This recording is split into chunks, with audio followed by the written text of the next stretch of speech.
Welcome back to the program, everybody. Welcome back. Welcome back to another show. Welcome back to another episode. Good afternoon or good morning to all of my viewers, listeners, and Soul Tribe family. The name of this program is called It's a Conspiracy, but It Ain't No Theory. On today's episode, I'm going to be discussing gang stalking plus surviving the New World Disorder per usual, surviving manufactured chaos, surviving manufactured karma, surviving white genocide, and surviving the electronic targeting Holocaust. My name is Adrienne Alese. I am the author and creator of a book trilogy called Lucy's Lair, Part 1, 2, and now 3. Lucy's Lair is a book trilogy reflecting my life as a survivor of rape culture, child sex trafficking, and psychological gas chambers.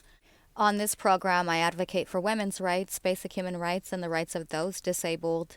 I also advocate on behalf of the foster children in the CPS system, orphans, single mothers, foster mothers, and those less fortunate.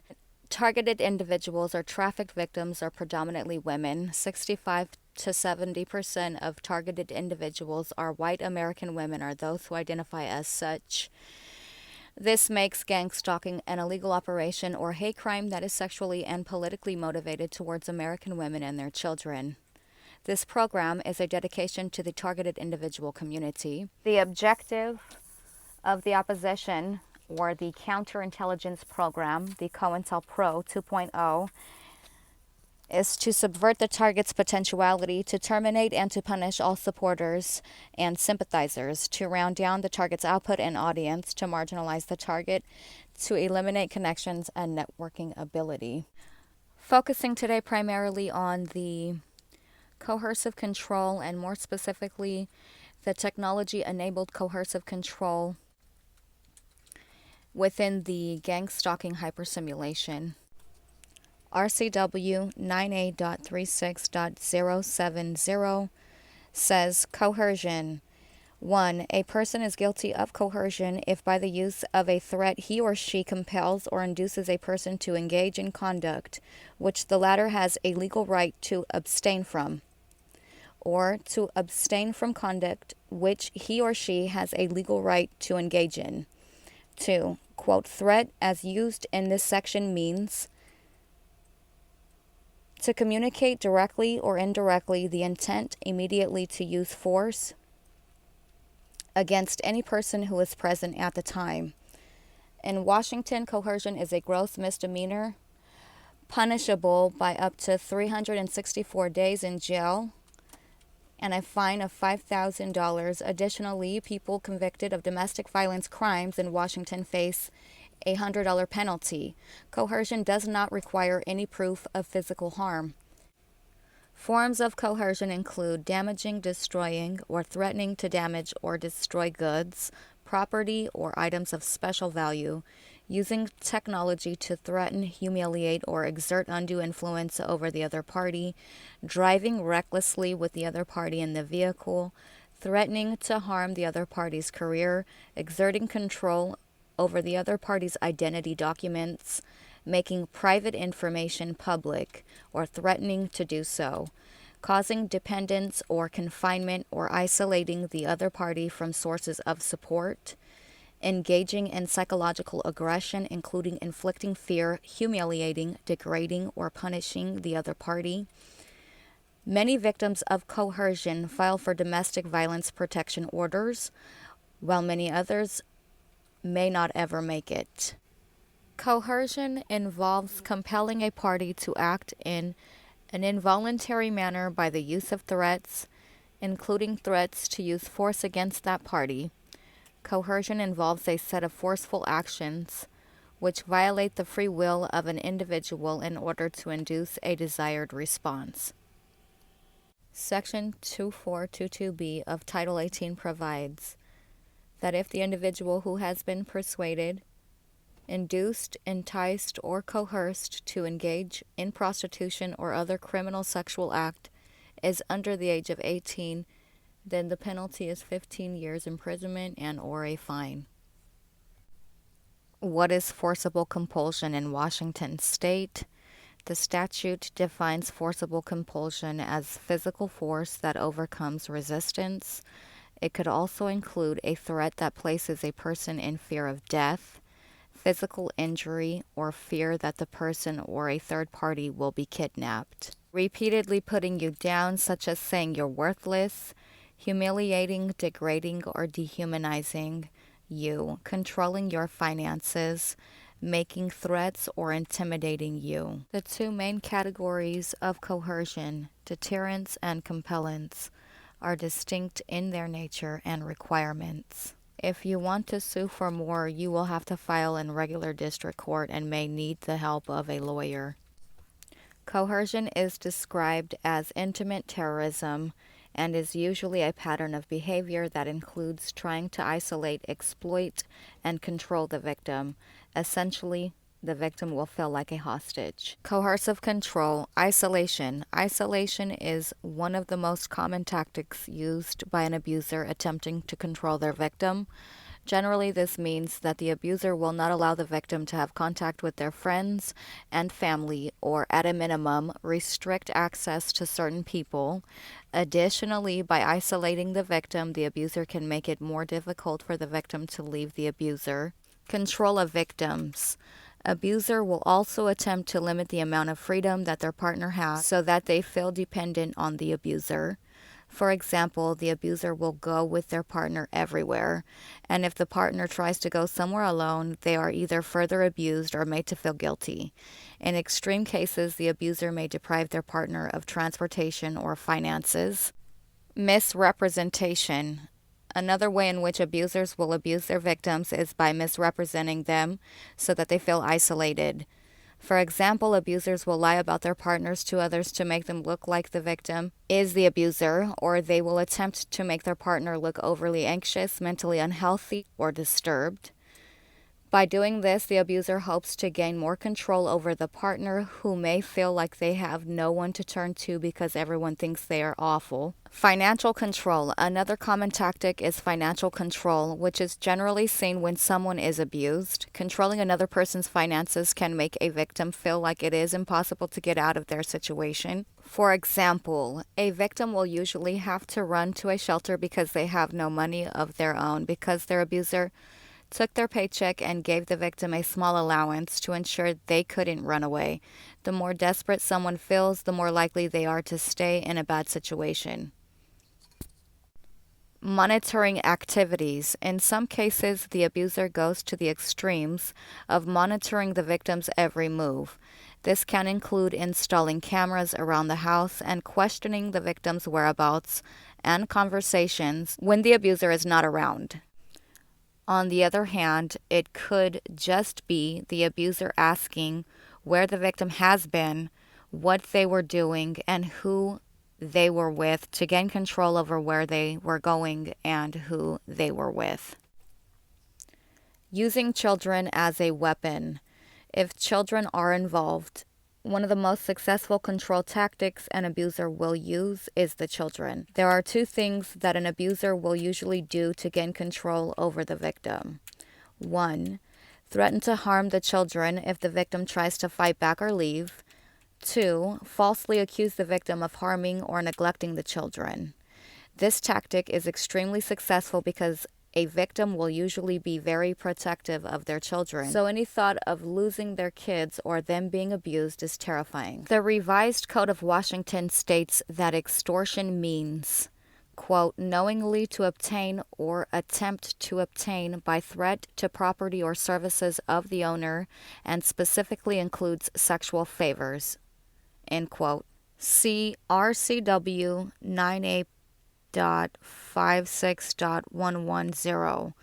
Under this definition, any attempt, successful or not, to force someone else to give up money, property, or their services through the threat of violence or some other harm to that person or their reputation is extortion. The fact that the victim may actually consent to giving up the requested property or services, usually so as to avoid the threatened violence, does not change the fact that the crime of extortion has been committed. The key element, the use of a quote threat to get the property or services, is unaffected by the victim's consent.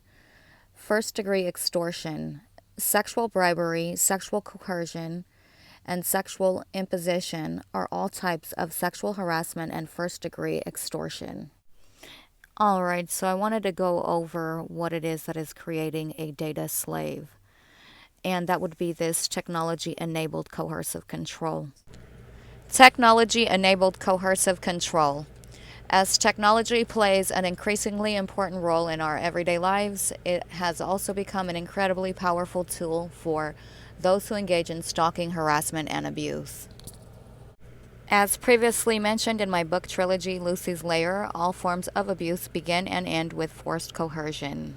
Coercive control reflects a pattern of behavior that is designed to assert influence and control or dominance over an individual's life using threats of harm, dependence, isolation, intimidation, and/or physical forms of violence, often resulting in a survivor or a victim losing all sense of their self-worth, independence, and safety. Today I'm going to be reviewing technology-enabled coercive control and how technology-enabled coercive control extends this pattern of behavior to include all the ways technology facilitates coercive control. Forms of technology-enabled coercive control include cyberstalking, monitoring, impersonating, harassment, distribution of intimate images, along with other related patterns of violence that use technology as a weapon to abuse, exploit, harass, and stalk. The context of intimate partner violence, those who engage in technology-enabled coercive control, rely on overlapping tactics that involve forms of technology to exploit targets 24/7. Instilling feelings of fear, isolation, confusion, and terror among those they are targeting. 97% of the program providing advocacy and support services report that abusers misuse technology to stalk, harass, and control their target. Those who use technology as a tool to engage in coercive control benefit from its mobility, accessibility, and usability. Most tech-based harassment occurs on social media platforms and phone-based apps, which are free or low-cost. More complex spyware and malware software are available for purchase online and obtained instantly. Hacking is also free. The overall cultural acceptance of tracking and monitoring as ordinary behavior also enables those who abuse technology and human trafficking. This normalization ranges from the surveillance cameras in public space to the development of products marketed to parents to track and monitor children, to the practice of, quote, Facebook stalking. The normalization of technology to stalk and surveil in everyday life also serves to minimize its effects on victims and survivors. Additionally, research indicates that most stalkers rely on unsophisticated forms of technology to engage in coercive control, furthering the problematic notion that this misconduct is trivial and inconsequential. Research indicates that those working within the civil and criminal legal systems trivialize technology-enabled coercive control and even threaten survivors with contempt. All the research and first-hand accounts affirm that experiencing technology-enabled coercive control result in significant negative impact on victims and survivors. It involves hacking and requires little to no formal training or education to be effective. Many of the systems meant to support survivors trivialize technology-enabled coercive control and lack sufficient training and resources to effectively respond. Those who engage in technology-enabled coercive control are rarely held accountable for their behavior, and the survivors or victims experience little in the way of relief as technology-enabled coercive control cyber terrorists wreaks havoc on all aspects of their lives. Technology-enabled coercive control is not only prevalent and pervasive, it is now standard and often the primary form of abuse that intimate partner violence, sexual assault, and stalking survivors and victims experience. Those who engage in technology-enabled coercive control display a persistent capability to evolve and advance in their abuses of technology to harass and terrorize. This systems meant to support survivors and hold offenders accountable continue to lag behind. Those working to end gender-based violence should be warned that technology represents a serious emerging form of abuse. Today, those who abuse technology maintain the advantage as technology-enabled coercive control continues to outpace current laws despite a recent flurry of newly enacted cybercrime legislation across the country, particularly in response to consequential pornography and the disclosure of intimate images. As an advocate and survivor of TECC, I am directly connected to this problem, the professional studies, and the community research. The methodological framework guiding this project is rooted in the principles of community-based participatory action research.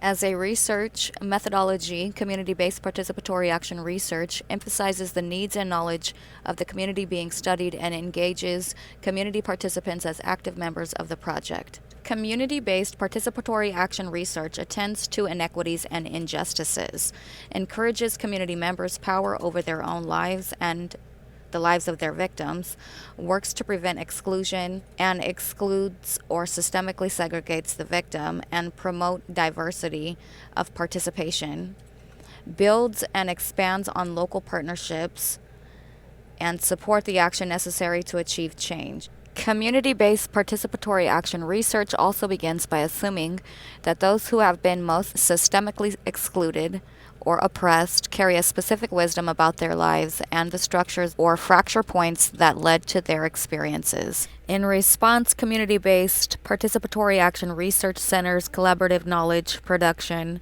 in which knowledge analysis and agents in action collectively emerge between researchers and participants across all stages of a project with the goal of promoting change. From detectives to prosecutors to advocates to survivors themselves, consensus among those who contributed to this research project is that technology-enabled coercive control has significant adverse impacts on victims and survivors. Individual survivors report physical, emotional, psychological, and financial insecurities that result from experiencing technology-enabled coercive control. Victims and survivors reported that technology-enabled coercive control negatively impacts every aspect of their lives and has long-lasting effects. Research participants describe technology-enabled coercive control as a form of psychological torture and that it results in constant feelings of hypervigilance, fear, and uncertainty. Research participants report that technology-enabled coercive control elicits a sense among victims and survivors that the abuser's presence is constant, unremitting, omnipresent, and inescapable. Research participants also describe technology-enabled coercive control as debilitating and that it causes feelings of hopelessness or manufactures depression during the isolation process. For survivors of technology-enabled coercive control who seek relief and accountability through the civil and criminal legal systems, research participants indicate that this process is re-traumatizing and often ineffectual. The community, more often than not, is encouraged not to help and even severely punished for empathizing. Research participants cited positive uses of technology, especially in the context of enhancing a survivor's safety plan. It is impossible to prevent these tragedies from happening. Providers also noted they lack a structure for learning and sharing knowledge about this helpful technology because units and offices lack institutionalized opportunities for training. As perpetrators develop expertise in the area of technology-enabled coercive control, they are promoted and their willingness to cooperate leaves with them. Transition and high turnover in certain units lends to an informal and consultation structure that relies on interpersonal relationships for information sharing. Without a plan to institutionally hold and support this knowledge, providers are unable to provide meaningful help to survivors. Research participants indicate that Seattle's response to address technology-enabled coercive control is inconsistent and inadequate. Overwhelmingly, providers demonstrate commitment to supporting survivors and holding those who engage in technology-enabled coercive control accountable, but identify a need for support and resources in order to do so effectively. Both providers and survivors agree that current practices fall short at effectively responding to survivors' concerns. Additionally, at the time of this research, Seattle has not fully integrated technology-enabled coercive control into its existing domestic violence, sexual assault, and stalking protocols and assessment strategies. While technology is integrated into our communications, relationships, and workflows, providers often discuss and respond to, quote, cyber stalking as a distinct form of, quote, stalking, and survivors experiencing technology-enabled coercive control who report to law enforcement describe filing numerous police reports across jurisdiction that law enforcement failed to connect as a pattern of crime, racketeering, or dismiss as non-criminal behavior altogether. This emotional manipulation is another form of psychological coercion. The allocation of resources to investigate and prosecute technology-enabled coercive control, particularly at the misdemeanor level, are insufficient. The civil protection order process is outdated, and survivors of technology-enabled coercive control are unable to reliably submit digital evidence into the record. The lack of a comprehensive response both fails and re-traumatized survivors of technology-enabled coercive control. The community currently lacks sufficient technology-enabled coercive control specific awareness, raising and educational programming to prevent individuals from experiencing technology-enabled coercive control and engaging in technology-enabled coercive control, including a lack of focus on concepts such as privacy, digital consent, and bystander intervention when digital consent is not respected. Research participants also indicated a dearth of existing community-based resources to support survivors of technology-enabled coercive control, particularly low-income survivors. Survivors of technology-enabled coercive control lack sufficient access to material resources such as low-cost or free smartphones to replace compromised devices, as well as consultative resources such as access to local trained technology specialists to provide one-on-one consultation and individualized technology safety planning.